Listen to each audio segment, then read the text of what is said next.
So before we start, Aneeza, just let me give a brief introduction. So welcome everyone to our Palestine Solidarity event this afternoon with Aneeza Pervez.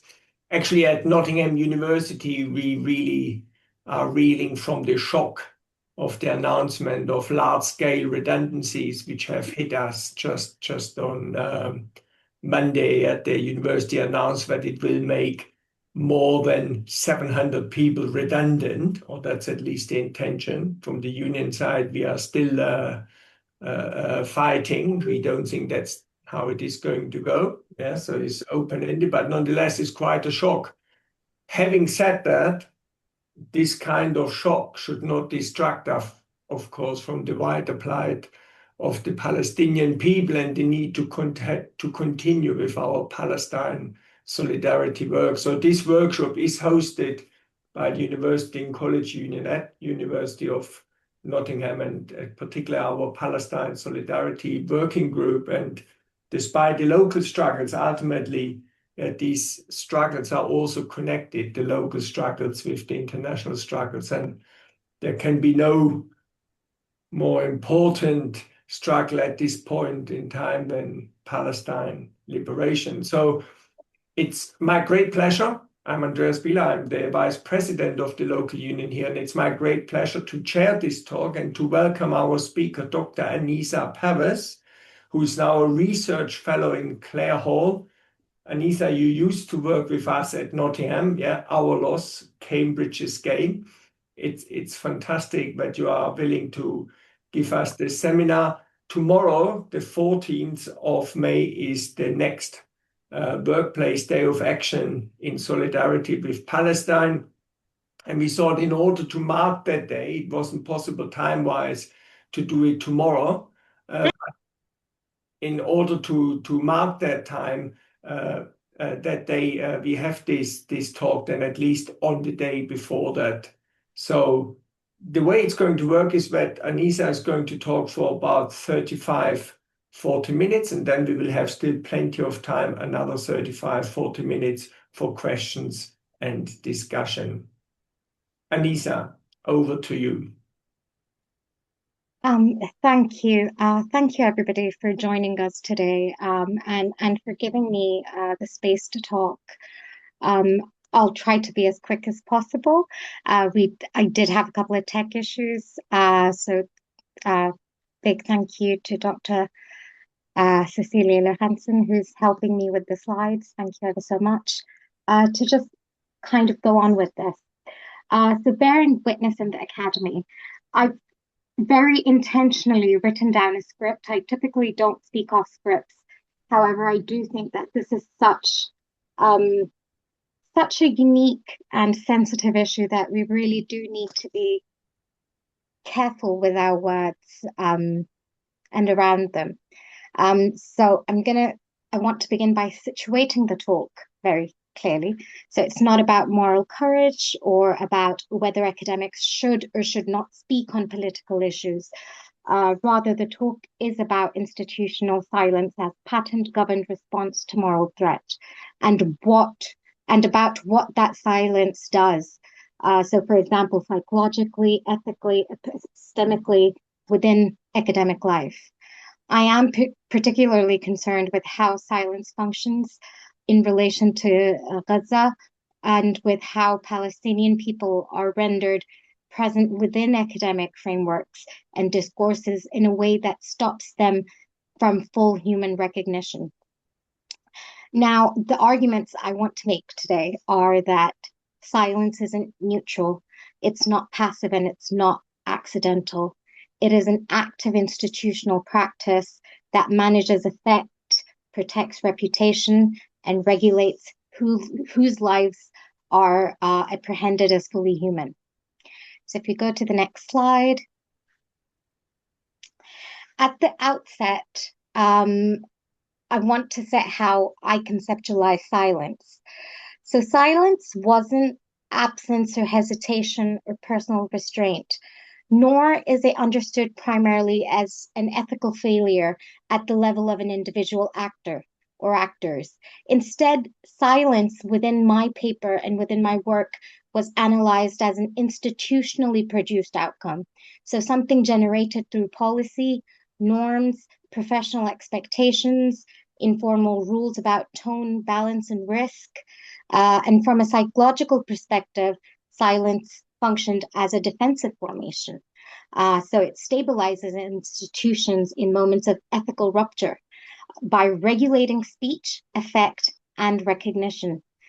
This reframing is very important because it shifts the analytical focus away from why don't people speak? Because a lot of us would believe this at the time that, why do we have such a limited set of people speaking out? But I think it's more important to look at how institutions organize the conditions under which speaking becomes unsafe, unsayable, or professionally costly to people. If we go on to the next slide. So why humanist matters? The denial at stake in this analysis is not informational. Palestinian people are not absent from discourse, and they've not just been a part of the discourse from October 7th. Rather, they are present in email, statements, briefing, curricula, public communication. However, what is at stake is ontological recognition. Palestinians are rendered visible in ways that do not confer them a full human status. Visible but not fully grievable. Acknowledged but not ethically interruptive. Present but abstracted. From a psychological standpoint, this is a familiar structure. It is recognition without responsibility, a form of managed acknowledgement that prevents moral disruption. Silence is one of the mechanisms through which partial recognition is sustained. It allows the institution to appear concerned with withholding the kind of recognition that would demand action, accountability, or risk. If we go to the next slide. My presentation today draws from my paper, Witnessing Silence, which some of you may have read. My paper examines institutional responses to Gaza from within the UK higher education. The study uses critical autoethnography as both a method and an ethical stance. The data consists of reflexive journal entries, institutional correspondence, meeting notes, policy communications between December 2023 and December 2024. In order to stay within the realm of empirical, or what we call empirical, I did follow Brown and Clark's approach to reflective thematic analysis.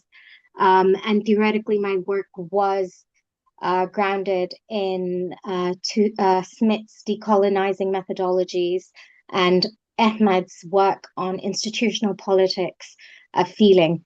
Importantly, my method wasn't incidental to the argument, rather it itself became a part of the analysis that was being done.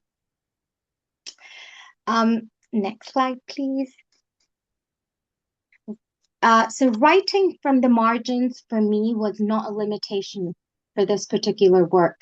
It was a methodological condition. Margins are analytically productive because they are where institution norms are actively reinforced or enforced, where tone is policed, where risk is articulated, and where silence is justified. Writing from this position allowed me to trace institutional responses to moral disturbances as they unfolded in real time. So looking at things like deflection, proceduralization, appeals to neutrality, and reputational caution. The resulting text functions as a counter-archive, documenting how advocacy for Palestinian life is regulated and how solidarity is rendered professionally unsafe. Next slide, please. So the central problem this analysis addresses is not silence per se. It is how institutions that publicly commit to justice, inclusion, and well-being manage the presence of life of lives that cannot be fully recognized without destabilizing existing moral and political alignment. So, within this context, silence is actually a technology of governance. It regulates who can be recognized, how suffering may be named, and which deaths are allowed to interrupt institutional routines. Next. So the analysis identified three interlocking dynamics through which silence is produced and stabilized. First is the governance of speech through euphemisms, tone, claims to balance. Second, the emotional labor and moral injury entitled in sustaining advocacy under institutional caution. And third, the gatekeeping practices that regulates whose suffering can be named, taught, or researched. Next, please. So the first dynamic concerns silence as a linguistic and procedural form of governance.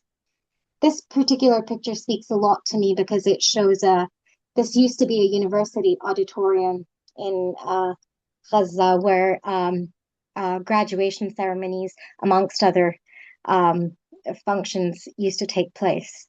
And I think seeing it in ruins and as a shelter for people really brings home what silence is doing as a mechanism for the institution. Now, institutional language does not merely describe events. It actively regulates what can be said without consequences. This is where dehumanizing operates without hostility and often without explicit intent. Next. So dehumanizing is often misunderstood as something crude. So explicit hatred, overt racism, open contemptuous speech.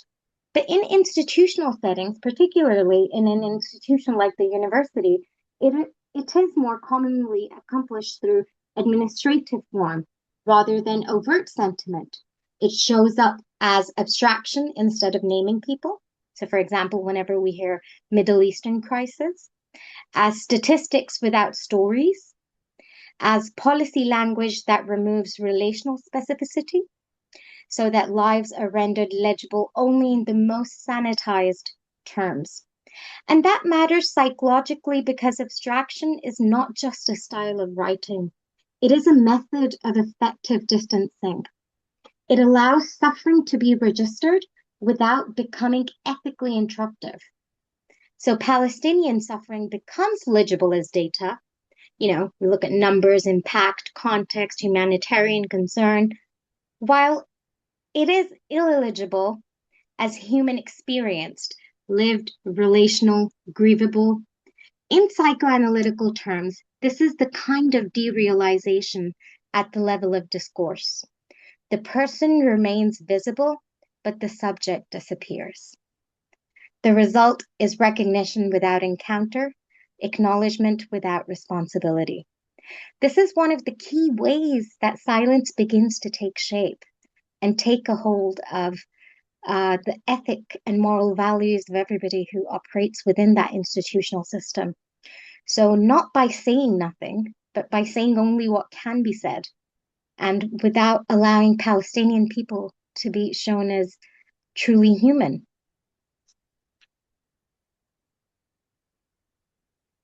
Next slide, please. If administrative abstraction removes relational specificity, euphemism completes the work by regulating meaning. Here, institutional language does not deny violence outright. Instead, it recodes it. Genocide becomes conflict. Killing becomes escalation. Systematic destruction becomes complexity. This is not neutral language. It is governing technology. Psychologically, euphemisms allow institutions to acknowledge harm while evacuating responsibility, intention, and agency. Violence is recognized, but no one is positioned as doing that violence, and no one is positioned as owed anything in response. What is erased is not information, but moral clarity. Euphemisms produce a form of ethical blurring that protects institutional stability while rendering Palestinian life narratable only in softened, non-disruptive terms. This is how silence operates through speech rather than its absence. And we move on to 1.3, which is selective human recognition. Now, this linguistic regulation has clear consequences for mourning. Institutions often claim to grieve universally, but in practice, the mourning is very selective. Some deaths are named, commemorated, and allowed to interrupt routine. Others are absorbed more quietly, treated as tragic but unsurprising, acknowledged without collective pause. This is not accidental inconsistency, it's regulated grievability, an institutional decision about whose lives are permitted to matter publicly. Palestinian deaths are frequently positioned as administratively sad, but ethically ordinary. They are rendered mournable in principle, but not grievable in practice. You can, you can go ahead and say, the results of the conflict in the Middle East are very tragic, but the minute you say the genocide against the Palestinian people is awful, that's where institutions have their high alert up. Palestinians, grief is actually one of the primary ways humans are recognized. To regulate mourning is to regulate who counts as a human being. And with this, we move on to our theme 2. Emotional labor as a structural burden. Again, these pictures I haven't taken these pictures myself. I've used them from newspapers and Google. So the second dynamic concerning how silence is sustained effectively. Silence is not maintained only by what institutions say or do not say, but by who is required to manage the emotional consequence of the silence. This is where emotional labor becomes structural. If we could go to the next slide, please. Racialized and Muslim academics, and I say this in particular because when I said this is an autoethnography, it was situated in my experience. So as a racialized Muslim academic, and particularly anyone who's Palestinian and those closely connected to Gaza, are repeatedly required to remain composed. They are expected to manage their tone, anticipate institutional discomfort, and translate moral urgency into professional acceptable language. At the same time, they are often the ones who students turn to for support, explanations, and reassurance, particularly students experiencing distress, grief, or fear. This means that emotional impact of institutional silence is displaced onto particular bodies. Support becomes that unpaid moral work. Advocacy becomes effective management. This is a form of containment without reciprocity. And if we go to the next slide, please. So what is framed as professionalism or emotional regulation actually functions structurally as containment. Institutions manage anxiety by locating it in individuals rather than holding it collectively. Distress is not addressed at the level of policy or recognition, but redistributed through expectations of calm, balance, and resilience. This resembles a situation in which affect or emotion is contained but never metabolized. There is no working through, only regulation. Silence is sustained not through the resolution, but through exhaustion. Withdrawal becomes the predictable outcome. And with that, we move to theme 3. And that is our last theme. So I now want to move from governance through language and the effective costs of advocacy to the third dynamic, which is epistemic. This is where silence becomes more the atmosphere or tone. It becomes a professional condition. Academic gatekeeping is often described as a question of standards, methods, and rigor. But what I'm tracing here is gatekeeping as a way of managing moral threat by regulating which realities may appear as legitimate objects of knowledge. In other words, silence is not only maintained through what institutions say or through the emotional disciplining of those who speak, but through the ways institution decides what counts as scholarship, what counts as appropriate teaching content, and what counts as acceptable professional speech. This is the point at which recognition becomes explicitly conditional, not simply socially conditional, but epistemically conditional. And a brief example of this would be a lot of colleagues very freely and rightly talk about the Holocaust, its consequences, its long-term impact, its global grievability. Yet, if any academic does bring up the question of Palestine, students quite often complain, uh, fellow colleagues complain about feeling uncomfortable. And I really do think that's a shame because we set the stage for double standards. And again, at this point, by we, I do mean the institution. So moving on to theme 3.1, when humanity becomes too political. Now, this slide names the central maneuver. Palestinian humanity is often treated as advocacy rather than fact, emotion rather than knowledge, and politics rather than ethics. That distinction is not a description of the content, it's a classification device. It sorts what is being said into categories of legitimate knowledge or into categories of suspect feeling. And the reason this matters is that once Palestinian humanity is located in the register of advocacy or emotion, it becomes professionally manageable. It can be acknowledged politely while being excluded structurally. The most telling line here is that naming Palestinian people as fully human is framed as taking sides. This is a deeply revealing formulation because it reframes recognition into partisanship. It implies that to treat Palestinian humanity as ethically non-negotiable is already political contamination.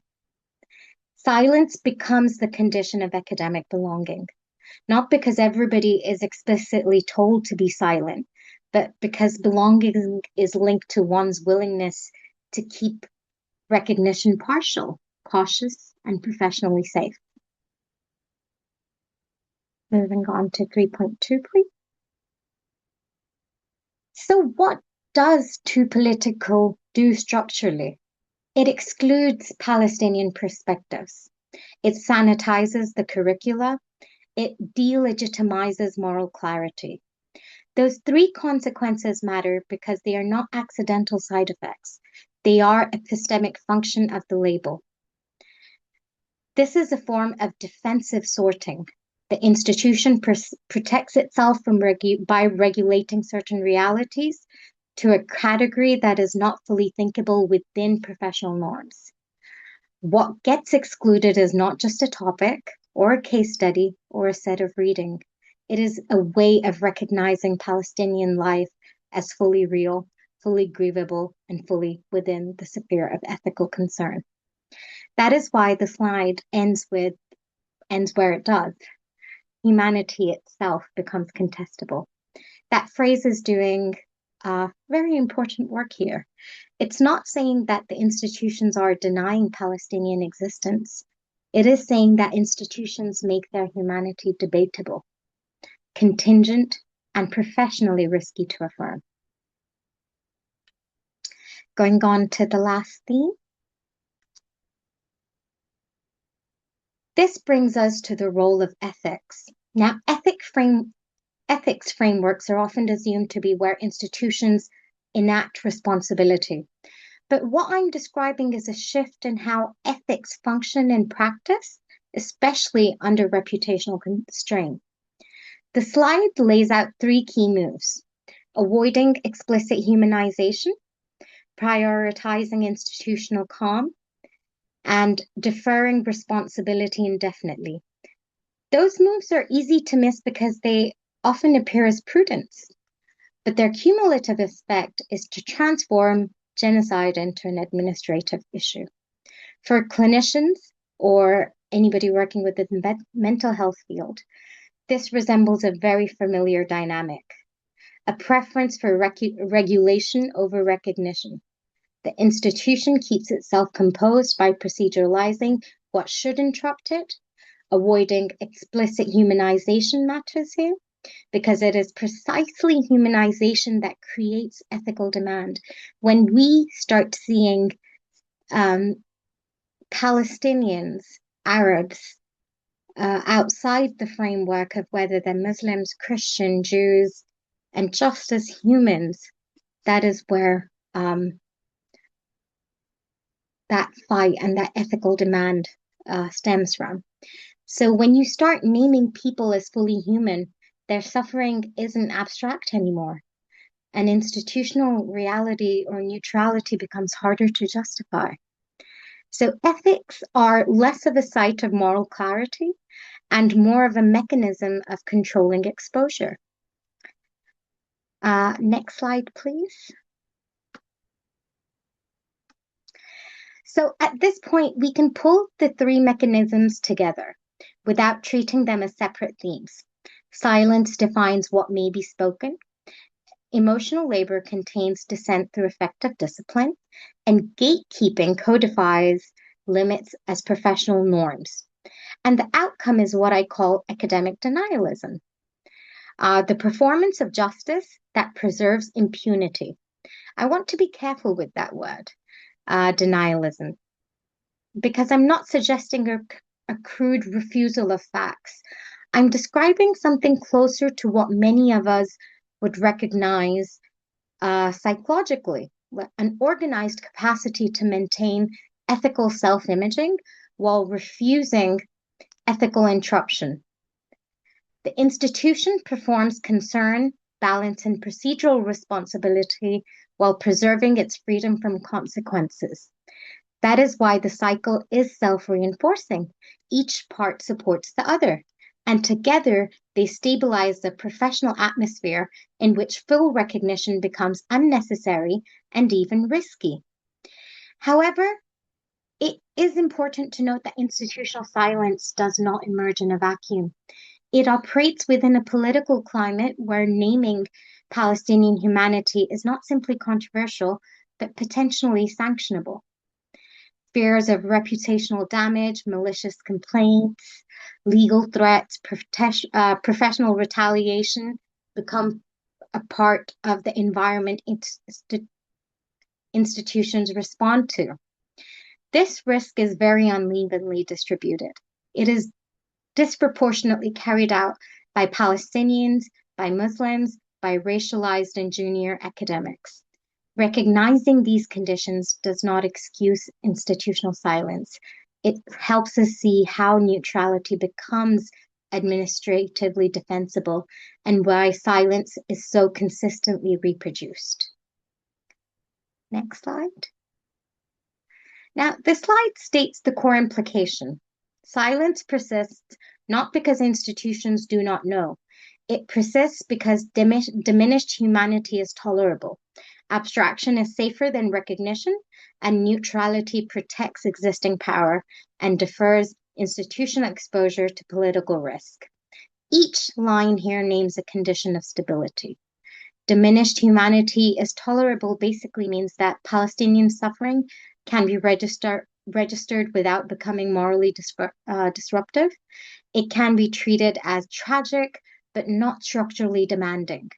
So universities don't have to divest from their investments in arms groups or arms manufacturers. Rather, you know, feeling concerned or sad for Palestinians is merely seen as enough. Abstraction is safer than recognition means that institutions can acknowledge harm or complexity without having to confront intention, responsibility, or complicity. And neutrality protects existing power means that when it is being preserved, that what is being preserved is not intellectual integrity, but institutional coherence. Neutrality is just a shield. This is why I describe silence as an outcome. It is produced by what the institution needs to remain intact. Next slide, please. So what would it take to interrupt the cycle? Relational accountability, as I'm using it here, is not a call for louder speech or more statements. It is a call for structural recognition. The slide names 4 requirements. First, name Palestinian people as fully human. This is not rhetorical. It is the foundation of ethical relation. If humanity remains conditional, accountability will always remain optional. Second, treat their deaths as morally interruptive.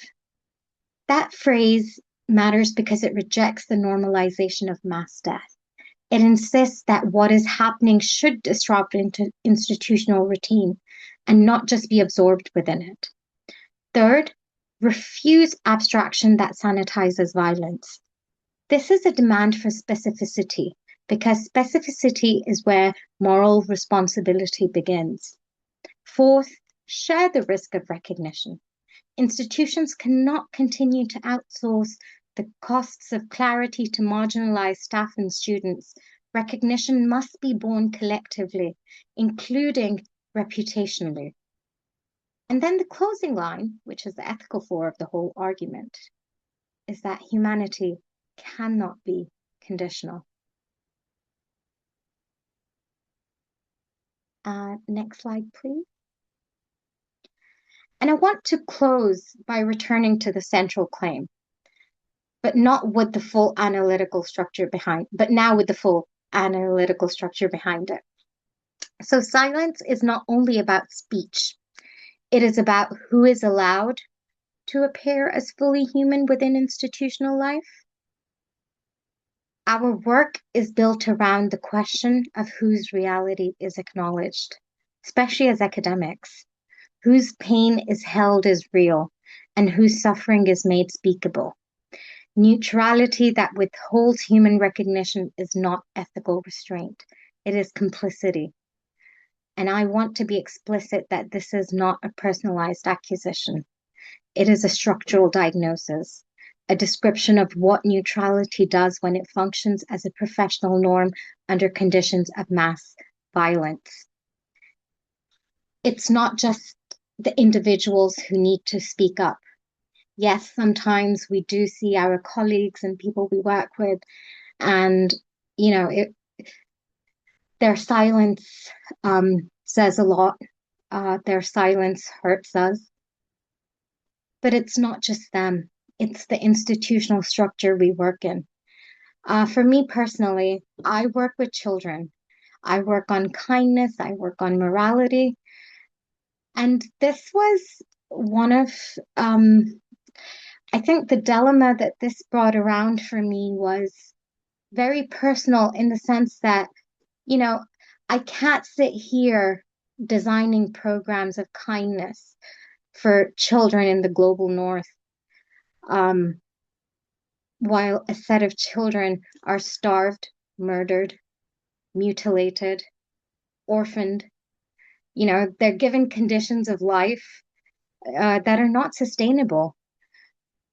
In a very, very interesting conference, a Palestinian once said, they don't get to have PTSD because they don't have post-trauma. They live this. Any breaks in the violence, they know it's going to restart. They don't get to pull their life together because everything that's happening to them has ripped has ripped their lives apart. You know, parents have been killed, families have been murdered. They can't go back to just stopping, or a ceasefire doesn't bring any of that back. It doesn't bring life back. And I think that's where we really need to step up as individuals, as institutions, as representatives, in what we do. Because hope is not ours to lose, however much we may want to. And that brings me to the last slide. Thank you so much for listening. And thank you for your time.